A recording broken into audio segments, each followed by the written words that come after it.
उरकुटी बिलास न चबाइताही अस प्रभु छाड़ी भजिया कहु काही। मन क्रम वचन छाड़ी चतुराई भजत कृपा करी हाही रघुराई। भगवान उस माया कुंभों के इशारे पर नचाते हैं, ऐसे प्रभु को छोड़कर कहो और किसका भजन किया जाए। मन वचन और कर्म से चतुराई छोड़कर भजते ही श्री रघुनाथ जी कृपा करेंगे। यही विधि शिशु विनोद प्रभु किन्ना, सकल नगर बासिन्ना सुख दीना। ले उछंग कबहू को हल रावे, कबहू पालने घाली झुलावे। इस प्रकार से प्रभु श्री रामचंद्र जी ने बाल क्रीड़ा की और समस्त नगरवासियों को सुख दिया। कौशल्या जी कभी उन्हें गोद में लेकर हिलाती डुलाती और कभी पालने में लेटाकर झुलाती थी।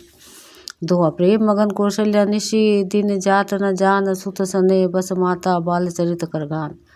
प्रेम मगन कौशल्या जी रात और दिन का बीतना नहीं जानती थी। पुत्र के स्नेहवश माता उनके बाल चरित्र गान किया करती है। एक बार जतनी अनवाए, करी सिंगार पालना पौढ़ाए। नीच कुल इष्ट देव भगवाना, पूजा हेतु किन्न अस्त्राना। एक बार माता श्री रामचंद्र जी को स्नान कराया, श्रृंगार करके पालने पर पौढ़ा दिया। फिर अपने कुल के इष्ट देव भगवान की पूजा के लिए स्नान किया। करी पूजा नैवेद्य चढ़ावा, आपू गई जहाँ पाग बनावा। बहुरी मातु तहाँ चली आई, भोजन करत देख सुत जाई। पूजा करके नैवेद्य चढ़ाए, स्वयं वहाँ गई जहाँ रसोई बनाई गई थी। फिर माता वहाँ पूजा के स्थान में लौट आई और वहाँ आने पर पुत्र को इष्ट देव भगवान के लिए चढ़ाए हुए नैवेद्य का भोजन करते देखा। ये जननी शिशु बही भई बीता, देखा बाल तहाँ पुनि सूता। बहुरी आई देखा सुत सोई, हृदय काम मन धीर न होई। माता भयभीत होकर पालने में सोया था। यहाँ किसने लाकर बैठा दिया, इस बात को डर कर पुत्र के पास गई तो वो वहाँ बालक को सोया हुआ देखा। फिर पूजा स्थान से लौटकर देखा कि वही पुत्र वहाँ भोजन कर रहा है। उनके हृदय में कंप होने लगा और मन को धीरज नहीं होता। यहाँ वहाँ दुई बालक देखा, मते भ्रम मोर के आन विशेषा। देखिए राम जननी अकुलानी, प्रभु हंसी दिन मधुर मुस्कानी। वो सोचने लगे कि यहाँ और वहाँ मैंने दो बालक देखे, यह मेरी बुद्धि का भ्रम है या और कोई विशेष कारण है। प्रभु श्री रामचंद्र जी ने माता को घबराई हुई देखकर मधुर मुस्कान से हंस दिए। दोहा देखा रहा माता ही निज अद्भुत रूप, अखंड रोम रोम प्रति लागे कोटि कोटि ब्रह्मांड। फिर उन्होंने माता को अपना अखंड अद्भुत रूप दिखलाया, जिसके एक एक रूप में करोड़ों ब्रह्मांड लगे हुए हैं। अगणित रवि शशि शिव चतुरानन, बहुगिरि सरित सिंधु मही कानन। काल कर्म गुण ज्ञान स्वभाव, सोमु देखा जो सुना न काऊ। अखंड सूर्य चंद्रमा शिव ब्रह्मा, बहुत से पर्वत नदियाँ समुद्र पृथ्वी वन, काल कर्म गुण ज्ञान और स्वभाव देखे और वे पदार्थ भी देखे जो कभी सुने भी ना थे। देखी माया सब विधि गाड़ी अति, ऐसा भी तो जोरे कर ठाड़ी। देखा जीव चबाई जाई, देखी भक्ति जो छोराई ताही। इस सब प्रकार से बलवती माया को देखा कि वो भगवान के सामने अत्यंत भयभीत हाथ जोड़े खड़ी है। जीव को देखा जिसे वो माया नचाती है और फिर भक्ति को देखा जो उस जीव को माया से छुड़ा देती है। तन पुलकित मुख वचन न आवा, नयन मुदि चर नानी सिरु नवा। बी समय वंत देखी महतारी, बह बहुरी शिशु रूप खरारी। माता का शरीर पुलकित हो गया, मुख से वचन नहीं निकलता। तब आंखें मूंद कर उसने श्री रामचंद्र जी के चरणों में सिर नवाया। माता को आश्चर्यचकित देखकर खर के शत्रु श्री राम जी फिर बाल रूप हो गए। आस्तुत करी न जाए भई माना, जगत पिता में सुत करी जाना। हरि जननी बहु विधि समझाए, यह जनी कथु कहसी सुनु भाई सुनु माई। माता से स्तुति भी नहीं की जाती। वो डर गई कि मैंने जगत पिता परमात्मा को पुत्र करके जाना। श्री हरि ने माता को बहुत प्रकार समझाया और कहा, हे माता सुनो, यह बात कहीं पर कहना नहीं। दो बार बार कौशल्या विनय करी कर जोरी, अब जनी कबू व्यापे प्रभु मोहि माया तोरी। कौशल्या जी बार बार हाथ जोड़कर विनय करती कि प्रभु मुझे आपकी माया अब कभी ना व्यापे। बाल चरित हरि बहु विधि किन्ना, अति आनंद दर्शन न कहाँ दिन्ना। कछुक काल बीते सब भाई, बड़े भय परिजन सुखदाई। भगवान ने बहुत प्रकार से बाल लीलाएं की और अपने सेवकों को अत्यंत आनंद दिया। कुछ समय बीतने पर चारों भाई बड़े होकर कुटुंबियों को सुख देने वाले हुए।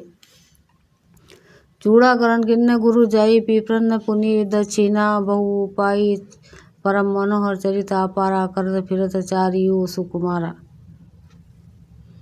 तब गुरुजी ने जाकर चूर्ण कर्म संस्कार किया। ब्राह्मणों ने फिर बहुत सी दक्षिणा पाई। चारों सुंदर राजकुमार बड़े ही मन और अपार चरित्र करते फिरते हैं। मन क्रम वचन आकुचर जोई दशरथ आजिर विचर प्रभु सोई भोजन करत बोल जब राजा नहीं आवत तजी बाल समाजा। जो मन वचन और कर्म से अगोचर हैं वही प्रभु दशरथ जी के आंगन में विचर रहे हैं। भोजन करने के समय जब राजा बुलाते हैं तब वे अपने बाल सखाओं के समाज को छोड़कर नहीं आते। कौशल्या जब बोलन जाई ठुमुक ठुमुक प्रभु चली पराई निगम नीति शिवांत ना पावा ताई धरे जन्य हट धावा। कौशल्या जी जब बुलाने जाती तब प्रभु ठुमुक ठुमुक भाग चलते हैं। जिनका वेद नीति इतना ही नहीं कहकर रिपूर्ण करते हैं और शिव जी ने जिनका अंत नहीं पाया माता उन्हें हठपूर्वक पकड़ने के लिए दौड़ती है। दूसर दूरी भरे तनु आए भूपति बिहसी गोद बिठाए। वे शरीर में धूल लपेटे हुए आए और राजा ने हंसकर उन्हें गोद में बिठा लिया। दो भोजन करत चपल चित इत उत अवसर पाई भजी चले किलकत मुख दधि ओदन लपटाई। भोजन करते हैं पर चित्त चंचले अवसर पाकर मुंह में दही भात लपटाए किलकारी मारते हुए इधर उधर भाग चले। बाल चरितरी अति सरल सुहाए सारथ शेष शंभु सुति गाए जिन्न कर मन इहन सन नहीं राता ते जन वंचित किए विधाता। श्री रामचंद्र जी की बहुत ही सरल भोली और सुंदर मन भावनी वाली लीलाओं को सरस्वती शेष जी शिव जी और वेदों ने गान किया है। जिनका मन इन लीलाओं में अनुरक्त नहीं हुआ विधाता ने उन मनुष्यों को वंचित कर दिया नितांत भाग्यहीन बनाया। भाई कुमार जब ही सब भ्राता दिन जनेऊ गुरु पिता माता गुरु ग्रह गए पढ़न रघुराई अलप काल विद्या सब आई। जो ही सब भाई कुमार अवस्था के हुए तो ही गुरु पिता और माता ने उनका यज्ञोपवीत संस्कार कर दिया।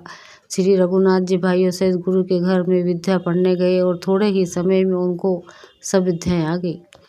जाके सहज स्वाद सुतिचारी सो हरि पढ़ यह कौतुक भारी विद्या विनय निपुण गुणशीला खेल खेल सकल नृप लीला। चारों वेद जिनके स्वाभाविक स्वाद से वे भगवान पढ़े यह बड़ा कौतुक अचरज है। चारों भाई विद्या विनय गुण और शील में बड़े निपुण है और सब राजाओं को की लीलाओं के ही खेल खेलते हैं। करतल बाण धनु सती सोहा देखत रूप अचराचर मोहा जिन्न बेथिन वीर रही सब भाई धकित हो ही सब लोग दुगाई। हाथों में बाण और धनुष बहुत ही शोभा देते हैं। रूप देखते ही चराचर जड़ चेतन मोहित हो जाते हैं। वे सब भाई जिन गलियों में खेलते हुए निकलते हैं उन गलियों के सभी स्त्री पुरुष उनको देखकर स्नेह से शिथिल हो जाते हैं अथवा ठिठक कर रह जाते हैं। दो कौशलपुर वासी नर नारी वृद्ध अरुबाल प्रण हूँ ते प्रिय लागत सब कहूँ राम कृपाल।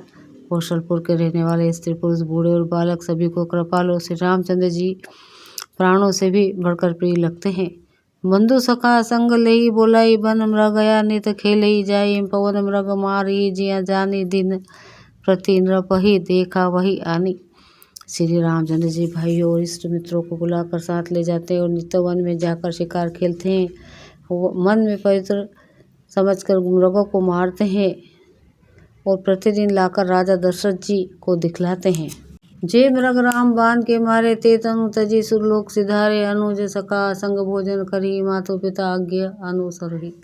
जो मृग श्री रामचंद्र जी के बाण से मारे जाते हैं वे शरीर छोड़कर देवलोक को चले जाते हैं। श्री रामचंद्र जी अपने छोटे भाइयों और सखाओं के साथ भोजन करते हैं और माता पिता की आज्ञा का पालन करते हैं।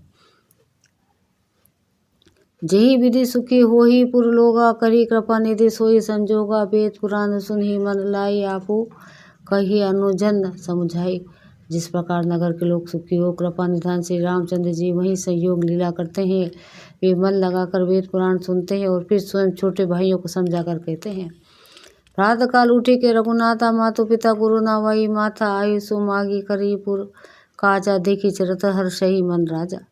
श्री रघुनाथ जी प्रातः काल उठकर माता पिता और गुरु को मस्तक से नवाते हैं और आज्ञा लेकर नगर का काम करते हैं। उनके चरित्र देख देख कर राजा मन में बड़े हर्षित होते हैं।